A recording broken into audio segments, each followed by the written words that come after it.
Pernah nggak sih kamu ngerasain hati berdebar-debar, tangan mulai bergetar, dingin, pikiranmu blank, persis sebelum kamu presentasi, speech, penampilan, ketemu calon mertua, ketemu pacar, atau mungkin ketemu klien, sampai-sampai semuanya berjalan dengan kacau. Kalau kamu pernah merasakan ketegangan atau nervous seperti ini, kamu tuh nggak aneh. Ini bukan berarti kamu tuh lemah, tapi ini hal yang wajar dan ada penjelasan saintifik yang dapat menjelaskan hal ini. Hari ini saya akan membahas masalah ini. Bukan kasih kamu penjelasan saja, tapi juga toolkit tuh bantu kamu kontrol rasa demam panggung kamu. Tujuannya agar kamu dapat menguasai dirimu dengan baik ketika di hadapan orang penting maupun di hadapan sorotan banyak orang. Chapter 1. Mengapa ini terjadi? Oke, secara cepat saya akan bahas why, kenapa tubuh kita bisa mengalami demam panggung. Kita bisa mengalami demam panggung ini karena tubuh kita memiliki mekanisme atau cara untuk survival, yaitu fight or flight, mau melawan atau mau kabur. Masalahnya, mekanisme ini tidak bisa bedain antara ancaman yang real ke tubuh kita, seperti serangan predator, atau cuma anggapan masalah ancaman secara psikologis, seperti ketakutan untuk dihakimi oleh lawan bicara atau audiens. Otak kita, terutama bagian amigdala, yang tugasnya adalah sensor bahaya. Ketika melihat audiens, dia langsung menekan tombol panik. Dan ketika tombol panik ini ditekan, badan kita akan langsung dipenuhi oleh adrenalin dan kortisol. Dan akhirnya menyebabkan otot kaku dan gemetar. Ini adalah adrenalin yang mempersiapkan otot kita untuk survive, untuk aktivitas fisik yang kuat, untuk lari dan untuk melawan.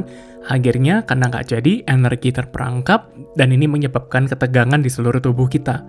Mulut kering dan perut bergetar, akhirnya mulas atau mual. Tubuh kita sedang mematikan fungsi non-esensial, seperti proses pencernaan, yaitu air liur maupun usus kita untuk hemat energi, dan mengalihkan semua energi itu kepada otot utama kita dan otak. Pikiran menjadi kosong dan blank. Detektor ancaman kita, amigdala, mengambil alih bagian otak logis kita, yang mana yang kita harusnya bisa mengolah itu logika kita, kemampuan berpikir kritis, akhirnya dibajak dan kita blank. Ini semua berakar dari ketakutan kita yang mendalam kepada penolakan sosial karena bagian otak leluhur kita. Dulu ketika leluhur kita diusir, ditolak dari komunitas, itu berarti kematian. Otak ini masih ke bawah hingga hari ini. Otak kita ini sedang berusaha untuk menyelamatkan kita, maka efek-efek ini tetap terbawa. Nah, solusinya bagaimana? Chapter 2. Solusi yang pertama adalah solusi jangka panjang. Pada dasarnya kita dapat mengubah relasi kita dengan kepanikan itu, demam panggung itu. Dan ini membuat kamu lebih kuat dan tampil pede. Ada 2 strategi yang dapat kita lakukan. Strategi pertama, persiapan. Cara terbaik dalam menghadapi demam panggung atau nervous itu adalah persiapan. Mungkin terdengar klise ya, persiapan, dan persiapan. Tapi persiapan itu nggak bisa dipungkiri penting banget, tapi harus benar caranya. Aturan 10 kali dan buffer. Latih materi kamu 10 kali lebih banyak dari yang kamu rasa perlu. Selain itu, siapkan setidaknya 5 poin cadangan, buffer, yang kamu bisa pakai ketika pikiran blank. Ini akan membangun rasa aman pada otak kita dan rasa bahwa kita tuh siap. Kedua adalah simulasi. Jangan cuma berlatih di tempat yang tenang, coba berlatih di tempat-tempat yang rame, tempat-tempat yang nggak terkontrol. Coba rekam diri kita berlatih ngomong depan cermin, atau meminta seorang teman untuk mungkin menginterupsi latihan kita. Ini akan menolong kita untuk siap berada dalam tekanan. Ketiga, hafal 5 menit pertama. Nah, bagian yang memicu kecemasan itu adalah kalau, wah, nanti lupa apa yang harus diomongkan. Coba hafal 5 menit pertama dari materi kamu. Setelah 5 menit berjalan dengan mulus, amigdala kita cenderung akan lebih tenang, dan ini menolong kita untuk lanjut sampai ke materi selesai. Persiapan yang matang itu adalah obat yang ampuh, karena secara langsung mengatasi ketidakpastian. Ketika kamu sangat menguasai materi, dan telah melatihnya berulang kali, kamu secara signifikan mengurangi jumlah kemungkinan yang nggak tahu nih bisa terjadi apa. Ini mengurangi ancaman yang mungkin terjadi. Jadi otak kamu akan lebih tenang dan tidak mengalami kepanikan yang parah. Prinsipnya di sini kepercayaan diri itu bukan bakat atau bawaan. Itu adalah hasil langsung dari penguasaan materi yang kamu miliki melalui tentunya persiapan dan juga latihan. Strategi kedua, menguatkan otak logis. Seperti yang telah kita bahas, kecemasan itu sering merupakan pergulatan atau tarik-menarik antara amigdala kita, detektor ancaman, dan otak kita yang logis. Nah, demam panggung itu terjadi ketika detektor ancaman ini mengambil alih kendali otak logis kita. Nah, solusinya bagaimana? Anda perlu memperkuat otak logis. Di sini teknik-teknik terapi perilaku kognitif atau CBT dapat menjadi sangat berguna. CBT melatih kamu untuk mengendalikan pikiran yang terdistorsi. Misalnya, jika saya tersandung, itu adalah bencana besar. Padahal tidak seperti itu, bukan? CBT menolong kita untuk mengevaluasi kembali event yang terjadi atau pola pikir kita. Penelitian menunjukkan bahwa proses ini dapat mengubah otak kita secara fisik dalam jangka panjang. Hal ini memperkuat syaraf otak logika kita dan sistem detektor ancaman. Ini memberikan otak logis kamu kontrol yang lebih kuat atas otak yang emosional. Pada akhirnya menghasilkan penurunan reaktif dalam sistem keamanan. Nah, cara ngelatihnya bagaimana? Tangkap, cek, dan ubah. Mulai dari tangkap. Sadari dan tuliskan pikiran otomatis yang negatif. Misalnya, jika saya gagap, maka semua orang akan menertawakan saya. Coba cek faktanya. Tantang pikiran itu. Apa bukti bahwa ini akan terjadi? Apa skenario yang paling memungkinkan? Apakah satu kesalahan itu menghancurkan segalanya? Ubah pikiran itu. Ganti dengan pernyataan yang realistis. Misalnya, beberapa orang nggak akan peduli sih akan hal itu. Jika saya gagap, saya akan menenangkan diri, tersenyum, atau mungkin make fun of it, dan melanjutkan.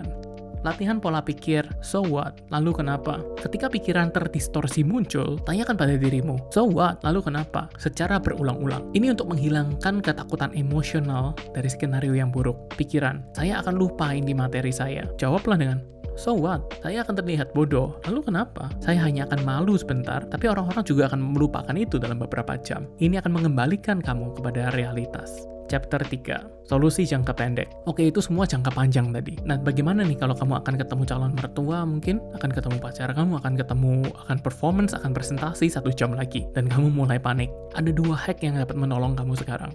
Hack pertama, bottom up.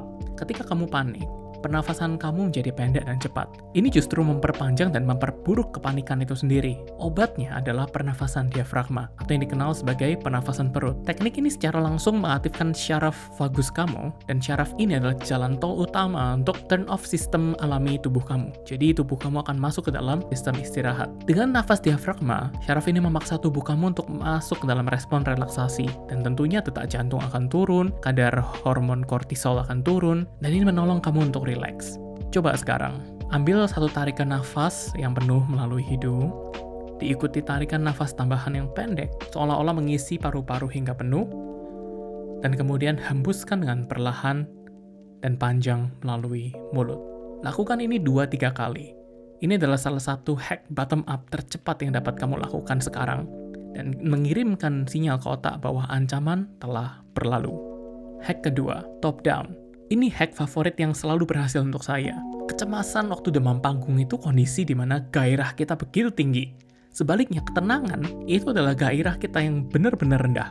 Mencoba untuk langsung lompat dari kondisi gairah tinggi ke rendah, itu hal yang sangat sulit secara fisiologi.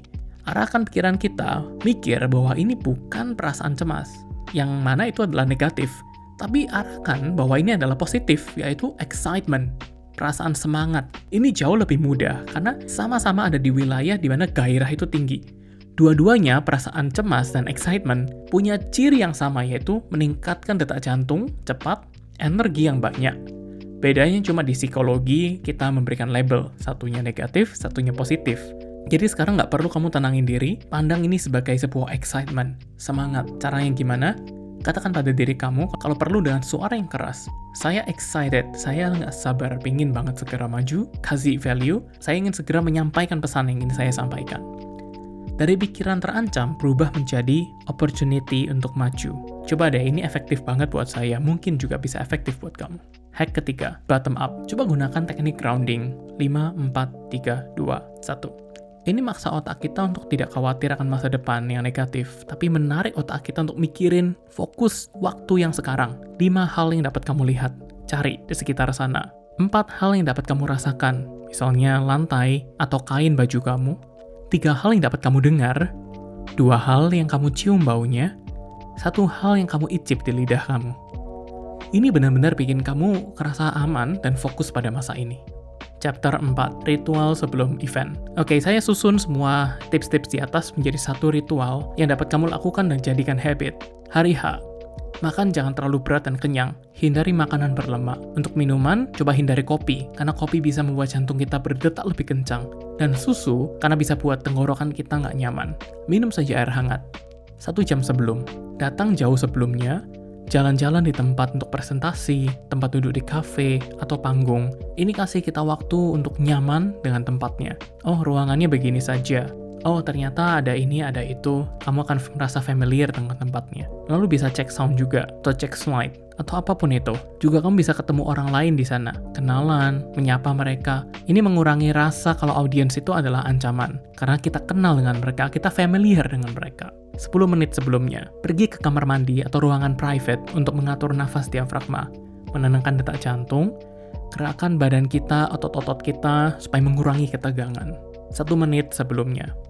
Katakan, saya semangat, saya excited. Ubah fokus kita dari diri sendiri, fokus pada tujuan dan apa yang ingin kamu bagikan kepada audiens. Bagaimana kalau pikiran blank? Nah, setelah mencoba semua ini, bukan berarti nggak ada resiko nih, pikiranmu akan blank di depan. Apa yang harus kamu lakukan? Jangan panik. Santai aja, ambil waktu, tarik nafas, lihat catatan, gak usah takut, kamu punya buffer, kamu punya backup. Gak usah takut penonton menunggu. Persepsi waktu kita dengan penonton tuh berbeda. Buat kita, diam sebentar itu lama. Tapi buat mereka cuma beberapa detik. So take your time. Chapter 5, The New Mindset. Mengalami demam panggung atau performance anxiety itu bukan berarti kamu lemah atau nggak ada bakat. Ini sebuah fenomena biologis dan ada cara untuk mengendalikan ini. Kamu bisa pakai semua strategi dan hack yang udah saya bagikan. Dengan kamu mengetahui cara kerja tubuhmu, strategi, dan juga hack, pastinya kasih kamu harapan bahwa kamu bisa kok untuk ambil kendali tubuhmu dan lakukan performancemu, lakukan percakapanmu, lakukan semuanya dengan maksimal. Pernah nggak sih kamu coba tips-tips di atas? Atau mungkin kamu punya pengalaman serupa tentang demam panggung? Share yuk di kolom komentar di bawah. Thank you udah menonton sampai akhir. Jika kamu suka konten-konten seperti ini, don't forget to subscribe dan nyalakan notifikasi untuk dapat update selanjutnya. Bye!